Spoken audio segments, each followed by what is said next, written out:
Bismillahirrahmanirrahim. Alhamdulillahi rabbil alamin.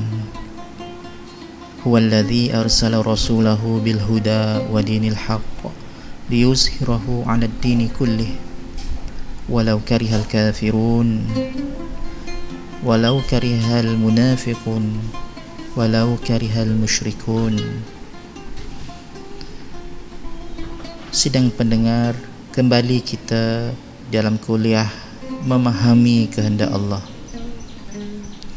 Di dalam perjalanan untuk menghayati dan mengenal Allah di suasana kelam dan suram ini, kita harus tenang dan terus bersabar.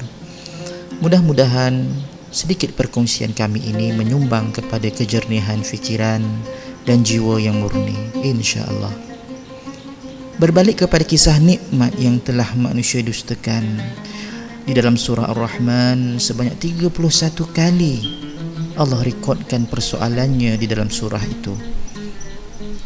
Insan yang paling mulia, Nabi Muhammad sallallahu alaihi wasallam, adalah manusia yang pertama dipertanggungjawabkan untuk menerima soalan-soalan Allah.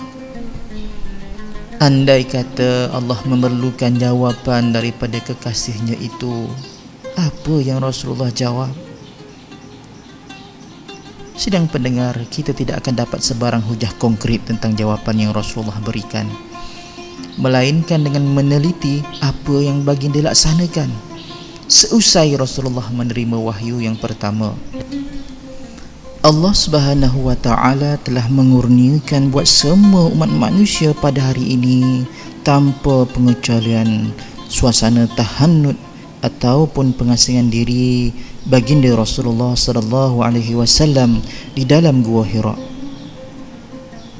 Jika situasi ini mampu kita hayati, sunnah pengasingan Rasulullah sallallahu alaihi wasallam untuk mengelak jangkitan virus jahiliyah yang melanda kota Mekah pada ketika itu, Masya Allah, kita sedang mendidik diri kita untuk menghayati salah satu sunnah Rasul, atau sebenarnya Allah yang sedang mengajar kita untuk mengenal Allah dan Rasulnya.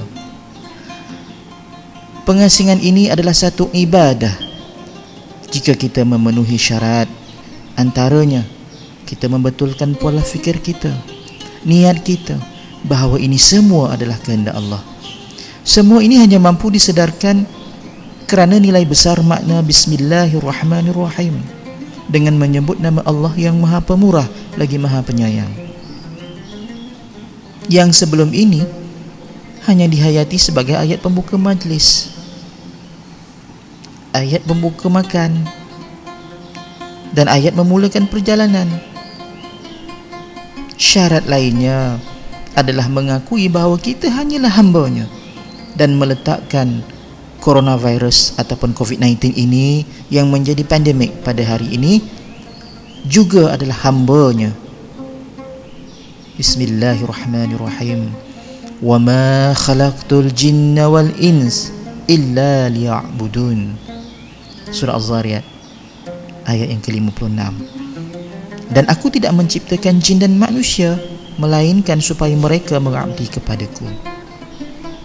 Sidang pendengar, sesuai dengan perintah dan kehendak Allah, COVID-19 juga hanyalah makhluk yang memenuhi tuntutan ibadah kepada Allah, sesuai dengan keberadaan manusia yang mengingkari aturannya, makan benda-benda haram,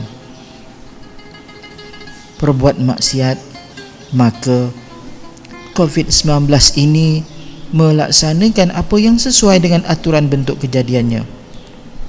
Natijahnya, pada hari ini kita tetap wajib meneruskan ibadah yang telah disyariatkan sesuai dengan hidayah Allah ataupun petunjuk yang telah Allah nampakkan. Qala Allah Ta'ala bihil aziz, Man ihtada fa innama yahtadi li nafsihi wa man dhalla fa innama yadhillu 'alayha wa la taziru waziratu wizra ukhra wa ma kunna mu'adzibina hatta nab'atha rasula. Mafhumnya, Barang siapa yang berbuat sesuai dengan hidayah Allah, maka sesungguhnya dia berbuat itu untuk keselamatan dirinya sendiri. Dan barang siapa yang sesat, maka sesungguhnya dia tersesat bagi kerugian dirinya sendiri. Dan seorang yang berdosa tidak dapat memikul dosa orang lain, dan kami tidak akan mengazab sebelum kami mengutus seorang Rasul. Sadaqallahul Azim.